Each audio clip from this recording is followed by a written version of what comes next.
آپ لوگ بھی صبح سے سیشنز اٹینڈ کر کے اور سن کے آپ کی بھی ہمت مجھے لگتا ہے کہ جواب دے رہی ہے، اس لیے بہت کم لوگ موجود ہیں۔ بہرحال ہم اپنے سیشن کا آغاز کرتے ہیں اور اس سیشن کا نام ہے اردو شاعری کا منظرنامہ۔ آج ویسے تو جو تھیم ہے وہ ہے فلڈ فالٹ لائنز، اور ہم نے اس پہ سارا دن گفتگو سنی ہے ایکسپرٹس کی، اور میرا خیال ہے کہ یہ ایسا ایک سیریس اور آج کا موضوع ہے کہ اس پہ بہت زیادہ بات ہونی چاہیے، اور اس کے لیے میں منتظمین کو مبارک دیتی ہوں کہ انہوں نے اتنے اچھے موضوع کا انتخاب کیا۔ اب ہمارا جو سیشن ہے اس کا موضوع ہے اردو شاعری کا منظرنامہ، تو ہم اس پہ بات کریں گے۔ میرے ساتھ بہت ہی اہم شخصیات سٹیج پہ موجود ہیں۔ افضال احمد سید صاحب کسی تعارف کے محتاج نہیں ہیں، یہ ہمارے عہد کے بہت بڑے شاعر ہیں اور تدریس کے شعبے سے وابستہ ہیں۔ تراجم کا کام ان کا جو ہے وہ لاجواب ہے۔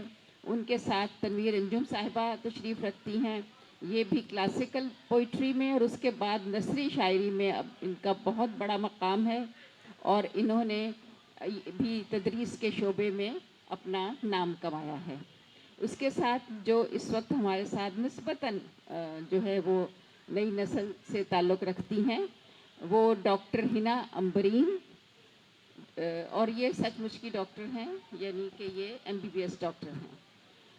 یہ بہت زیادہ نئی تو نہیں ہے، تقریباً 20 سال سے یہ بھی اردو ادب کے لیے کام کر رہی ہیں۔ سعودی عرب، کینیڈا اور UK میں بھی رہی ہیں، اور وہاں بھی اردو کی ترویج کے لیے انہوں نے کام کیا ہے۔ اپنی شاعری کا مجموعہ بھی ان کا آ چکا ہے، اجالے بانٹ دینا تم۔ تو میں سب سے پہلے تو چونکہ اردو شاعری کے حوالے سے بات ہو رہی ہے، تو اس مہینے ہماری اردو شاعری کے دو بہت ہی اہم چراغ آپ کہہ سکتے ہیں کہ جو بجھ گئے، جس میں ایک اردو شاعری کا بہت بڑا نام محترم امجد اسلام امجد، اور دوسرا براڈ کاسٹر بہت بڑے ضیاء محی الدین۔ تو میں چاہوں گی کہ ہم تھوڑی دیر ذرا سی ان کے حوالے سے بات کر لیں، تاکہ ان کو یاد کیا جا سکے۔ جب ہم اردو شاعری کی بات کر رہے ہیں تو امجد اسلام امجد کو بھی ہم یاد کر لیں۔ تو میں بہت مختصر، آپ کیونکہ وقت ہمارے پاس اتنا نہیں ہے، ہنا آپ بتائیے گا کہ آپ کی چونکہ ان کے ساتھ رہے ہیں، آپ ملتی بھی رہی ہیں ان سے، اور آپ شفقت بھی انہوں نے فرمائی، آپ کی کتاب کا دیباچہ بھی لکھا، تو آپ ہمیں مختصر بتائیے چند جملوں میں کہ آپ نے ان کو کیسا پایا بحیثیت انسان۔ السلام علیکم۔ سب سے پہلے تو میں حیدرآباد لٹریچر فیسٹیول کی ٹیم کو مبارکباد دینا چاہتی ہوں اور شکریہ بھی ادا کرنا چاہتی ہوں کہ آج ہم یہاں موجود ہیں حیدرآباد میں۔ امجد اسلام امجد صاحب کا نام لیتے ہی دل دکھی ہو جاتا ہے، کیونکہ ہماری ان کے ساتھ، میری اور میرے خانوادے کی، میرے شوہر، بچوں کی ان کے ساتھ ایک دیرینہ رفاقت تھی، اور ہم چونکہ سعودی عرب میں ایک طویل وقت سے مقیم تھے، اور وہ جب وہاں آتے تھے مشاعروں کے سلسلے میں یا عمرے کے سلسلے میں، تو وہ ہماری ان سے لازماً ملاقات بھی ہوتی تھی، اور میرے گھر پہ نشستیں بھی ان کی خاص کر امجد اسلام امجد صاحب کی ہوتی تھی، مجھے بیٹی کہتے تھے۔ اور اس طرح تھا کہ نہایت شفیق، بہت ہی سافٹ اسپوکن، اور شخصیت کے حوالے سے میں بات کرنا چاہتی ہوں کیونکہ شاعری پر تو پوری دنیا ان کی بات کر سکتی ہے۔ تو مطلب ہم ان کے ساتھ عمرہ بھی پرسنلی جا کے ہم نے کیا، ویل چیئر پر طارق نے ان کو طواف کروائے، ان کو صحیح کروائی، طارق میرے شوہر ہیں، اور اس کے بعد بھی ریاض میں وہ جتنی دفعہ آتے تھے، اگر ہم وہ جہاں بھی آتے تھے وہ یہ ضرور پوچھتے تھے، جو بھی آرگنائزرز ہوتے تھے وہ کہتے تھے ڈاکٹر ہنا اور ڈاکٹر طارق کہاں ہیں، مجھے ان لوگوں سے ملواؤ، اور پھر وہ ہمیں وزٹ کرتے تھے، وہ اور فردوس بھابھی دونوں۔ تو وہ ایک اس طرح کا تعلق تھا کہ ہمیں کبھی بھی محسوس نہیں ہوا کہ وہ شاعر ہیں اور ہمارا ان سے کوئی ادبی تعلق ہے، وہ ایک رشتہ بن گیا ان کے ساتھ۔ تو جب میری کتاب آئی تو میں نے ان کو ریکویسٹ کی کہ مجھے آپ میری کتاب پر لکھیں، اور پھر میں بھول گئی کیونکہ میری کتاب بھی 4-5 سال کے بعد آئی جب شروع ہوا تھا, تو وہ خود فون لیکن کر کے وہ دیباچہ ہاں موجود ہے اس موجود ہے. میں اور وہ نا میں آپ سے پھر بات کروں گی. ضیاء محی الدین بھی بہت بڑی ایک آواز کی دنیا کے شہنشاہ, اپنی جو ان کا ایک انداز تھا, ایک رنگ تھا اس میں.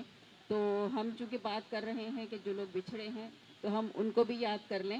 تو میں تنویر صاحبہ سے پوچھتی ہوں کہ ظاہر ہے کہ سب نے ہی ضیاء محی الدین کو اور ان کی جو ان کا ایک پڑھنے کا انداز تھا, جس طرح انہوں نے اردو کے تلفظ کو, جس طرح انہوں نے شاعری کو عام لوگوں تک پہنچانے میں, اور جس طرح انہوں نے ایک دلچسپی پیدا کرنے میں ان کا کردار ہے.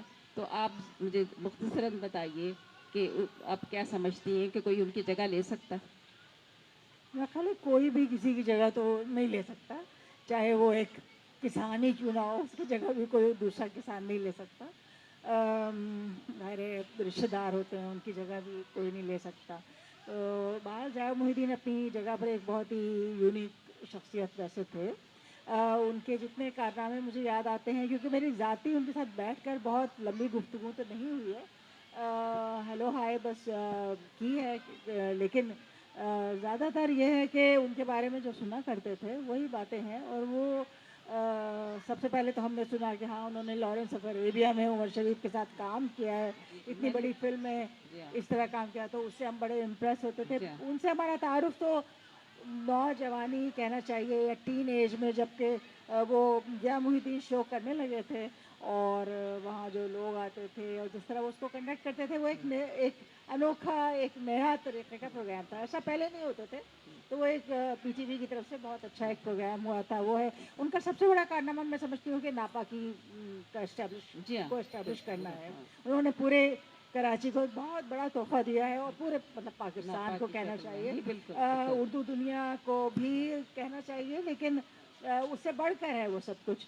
اور اس کی وجہ سے ہمارے یہاں پہلی بار ایک پرفارمنگ آرٹس کی تعلیم کے لیے کوئی جگہ بنی ہے, اور یہ کوئی ادارہ بنا ہے. تو یہ بہت اہم بات ہے, اور بہت ساری اہم باتوں کے درمیان.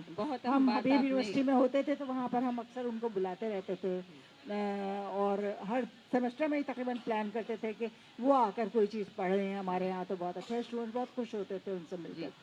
تنویر صاحبہ بہت شکریہ. اب چونکہ وقت ہمارے پاس کم ہے, ہم نے اردو شاعری کا منظرنامہ اس پہ بات کرنی ہے. ان دو شخصیات کو ہم نے اس لیے یاد کیا کہ ہم اردو کی بات کر رہے ہیں, تو کیسے ہم ان کی جو تعزیت ہے اس کے لیے ہم ان کو یاد نہ کریں. اب ہم آتے ہیں اردو شاعری کا منظرنامہ. آپ یہ بتائیے کہ اس وقت تنویر صاحبہ, میں آپ ہی سے آغاز کروں گی, کیونکہ آپ نے کلاسیکل شاعری, آپ نے مرصع غزلیں کہیں, اور پھر آپ نے سوئچ کیا نثری نظم کو, جس کو کہ آج کے حوالے سے ہم کہہ سکتے ہیں کہ یہ بہت ہی ایک اہم اور آگے مستقبل کی طرف بڑھتا ہوا قدم ہے. تو آپ یہ بتائیے کہ آج کا منظرنامہ جو ہے وہ کیا ہے, اور آپ اردو شاعری کو کہاں دیکھتی ہیں آج؟ تو غزل پر افضال سید نے بھی بہت سی غزلیں لکھی ہیں, اور بڑی مرصع قسم کی غزلیں, وہی سب کے ہندی کی جو روایت ہے ہماری اس میں یہ. اور میرا خیال ہے ایک طرح سے یہ چیز اسٹیبلش ہو گئی ہے غزل کے حوالے سے, میں کہوں گی. کیونکہ آج کل ایک اس منظرنامے میں جو ہمارے سامنے ہے, دو ہی مطلب وہ فارمز ہیں, وہ ژانرز ہیں جن میں لوگ بہت لکھ رہے ہیں. ایک تو غزل ہے جو کبھی ختم نہیں ہوئی اور چل رہی ہے, اور بہت ہی اس کے اندر ایک ریزیلینس ہے, ایک اس کو کوئی بھی روک نہیں سکتا. اور ہم دیکھتے ہیں کہ اب تو غزل کا رواج بڑھتا جا رہا ہے, اور چونکہ جیسے جیسے مشاعروں کا ایک طرح کا کمرشلزم بڑھ رہا ہے, اس کے ساتھ مطلب لوگ جو مشاعر جو ہیں وہاں پر آتے ہیں, خاص طور پہ نوجوان شعراء جو ہیں, وہ یہ سمجھتے ہیں کہ غزلیں سنا کر وہ زیادہ داد وصول کر سکتے ہیں, اور یہ حقیقت بھی ہے. تو میں دیکھتی ہوں کہ نظمیں تو کوئی پڑھتا ہی نہیں ہے مشاعروں میں, اور چونکہ مشاعروں سے شہرت زیادہ حاصل ہوتی ہے بنسبت سنجیدگی سے, کونے میں بیٹھ کر لکھنے سے, تو اس لیے لوگ فوکس بھی اسی پہ کرتے ہیں کہ غزلیں لکھیں اور مشاعروں میں, اور ایسی لکھیں جو مشاعرے میں فوراً سمجھ میں آ جائیں اور فوراً داد مل جائے. تو وہ بھی ایک طرح کا ایک مسئلہ ہے. میرا خیال ہے کہ مشاعرے جہاں بہت کچھ کنٹریبیوٹ کر رہے ہیں ہماری ادبی فضا میں, وہاں پر ایک مسئلہ بھی پیدا کر رہے ہیں کہ بہت سے ہمارے نوجوان لوگ جو ہیں وہ اس طرف راغب ہیں, لیکن آسان چیزیں لکھنا چاہتے ہیں تاکہ وہ زیادہ مقبول ہو سکے مشاعرے میں. تو کہری یہ شاعری بات, جو ہے وہ زیادہ مقبول ہے. اور دوسری جو صنف ہے وہ نثری نظم کی صنف ہے جو بہت زیادہ مقبول ہے بنسبت دوسری اصناف کے. میں یہ نہیں کہوں گی کہ وہ نہیں ہے, وہ بھی ہیں اپنی جگہ, لیکن نثری نظم بہت مقبول ہو رہی ہے. اور جس طرح سے غزلیں بہت زیادہ لکھی جا رہی ہیں, اسی طرح سے خراب نثری نظمیں بھی بہت لکھی جا رہی ہیں. اور میرا خیال ہے کسی ژانر کی کامیابی کے میں اس بات کا بھی دخل ہوتا ہے کہ اس میں خراب شاعری بھی ہونے لگے تو لوگوں میں مقبول ہے. اور کچھ ایک طرح کی مجبوری بھی ہو گئی ہے نوجوانوں کی. ہم بات کر رہے آپ نے اس موضوع کو آگے بڑھانے کے لیے مجھے ایک کلیو دے دیا ہے, تو میں افضال سید صاحب سے پوچھنا چاہوں گی کہ یہ بتائیے کہ یہ جو نثری شاعری کی طرف آج کے منظرنامے میں جب ہم دیکھتے ہیں تو جو الفاظ کی ٹوٹ پھوٹ ہوئی ہے, پہلے وہ کلاسیکل غزل سے اردو جو آزاد نظم ہے اس کی طرف آئے, اور اب بہت سارے لوگ جو ہیں وہ نثری نظم کی طرف آ رہے ہیں. تو یہ بھی کہا جاتا ہے کہ آسانی کے لیے لوگ لکھتے ہیں کہ اس میں جو پابندیاں نہیں ہیں تو آپ نے لکھ دیا. نثری نظم کے تقاضے کیا ہیں, یہ ہمیں سمجھائیے.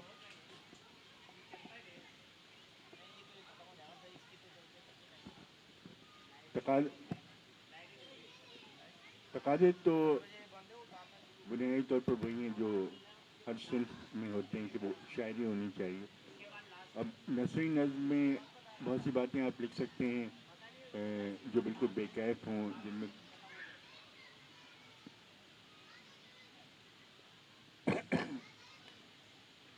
تو شعر کے کا حسن جو ہے, ایک تو وہ کم سے کم الفاظ میں اپنے معنی کو بیان کرے, پھر معنی کی تہداری ہو. یعنی یہ نہیں کہ کوئی ایک بیان دے دیا جائے اور وہ بہت خوبصورت بھی ہو, لیکن اس سے ایک سے زیادہ معنی نکلیں, آپ ایک سے زیادہ اس کے پہلو نکلیں, مختلف وقتوں میں اس کو ہم مختلف طریقے سے سمجھ سکیں, جان سکیں, اور کچھ اس طرح کی شاعری ہو کہ وہ آپ کے ساتھ چلے, آپ کے دل میں اترے. تو بنیادی باتیں تو خیر اسی قسم کی کوئی فارمولہ میرے نہیں سمجھ آتا کہ میں بتا دوں. ایک جو اگر میرا اپنا کوئی طریقہ کار ہے تو اس میں میں بہت میں نے فرق رکھا ہے کہ اس کی لفظیات, اس میں اضافت کے ساتھ شاید مشکل سے کوئی لفظ آتا ہوگا, پھر دقیق عربی یا فارسی کے الفاظ نہیں آتے. اردو ہوتی ہے, ظاہر بازاری اردو تو ہم نہیں لکھتے, کچھ بہتر اردو لکھتے ہیں, لیکن ایک درمیانی چیز ہوتی ہے, اس کو دقیق نہیں بناتے. تو پڑھنے میں تو آسان ہوتی ہے, تو خیالات اس کے پیچیدہ ہوتے ہیں, وہ پیچیدگی جو ہے شاید اس کا حسن ہوتی ہے نثری نظم کا. تو یہ ایک صورت ہے جو بہت لیکن بہت زیادہ, جیسا کہ ابھی تنویر نے کہا کہ جتنی یہ مردود تھی, رد کی جا رہی تھی آج سے 50 سال پہلے ہم کہہ سکتے ہیں, اتنی ہی اب مقبول ہے. اور ہر شخص یا ہر نوجوان جو کہنے کی کوشش کرتا ہے تو یا تو وہ غزل کہتا ہے جس طرح بھی کہہ لے, یا پھر وہ نثری نظم کی طرف ہی آتا ہے. آپ نے ابھی ایک بہت اہم بات کی, آپ نے کہا کہ جو بھی لکھا جائے اس میں ایک تہداری ہو, اس میں اس کے ایک سے زیادہ معنی نکلیں, اور الفاظ بے شک بہت آسان ہوں لیکن اس کے پیچ در پیچ معنی جو ہیں وہ ہوں.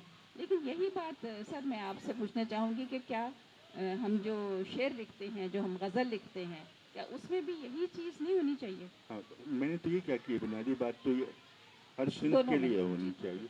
اب دیکھیں اس میں جو ہوتا یہ ہے, پابند نظم تو خیر اب کوئی نہیں لکھتا.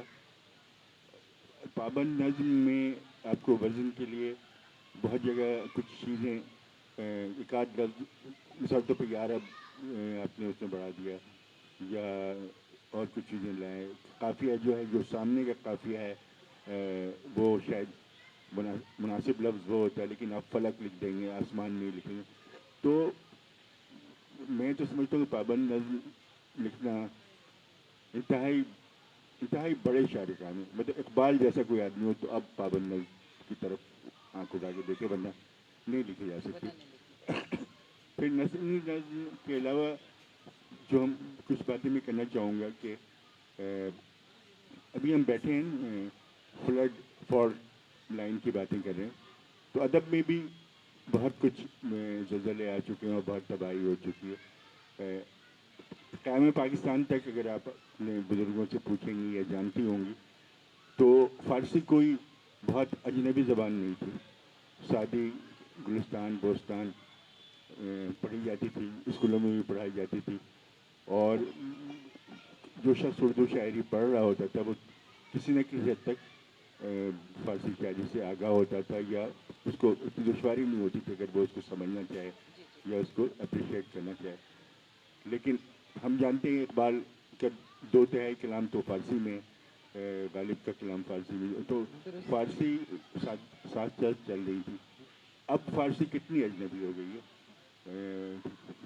کچھ لوگوں کو جو علمی طور پر ان کو دلچسپی ہے وہ سمجھ لیں گے فارسی کو، لیکن اب جو 71 کے بعد جو پاکستان کی نسل ہے، جو خاص طور پر جو ہم تجربہ کرتے ہیں، طالب علموں کو پڑھاتے ہیں، تو اب میر و غالب بھی اسی فہرست میں آ گئے ہیں جہاں پر کہ فارسی والے تھے، فارسی شعرا تھے.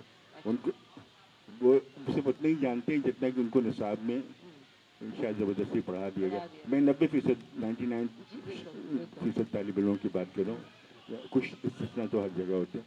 تو وہ غائب ہو چکے ہیں. اگر ہم یہاں بیٹھ کے ہم یہ کہیں کہ ادب کی صورتحال بہت اچھی ہے، بہت اچھی ہے، لیکن ہم جن چیزوں سے اگر ہم اپنی روٹ سے کٹ کے ادب تخلیق کریں وہ تو بہت ایک طریقے سے مصنوعی بھی ہے، اور ظاہر ہے کہ اس میں وہ کوئی اگر ہم بقائے دوام چاہتے ہیں تو وہ تو اس میں نہیں آئے گا.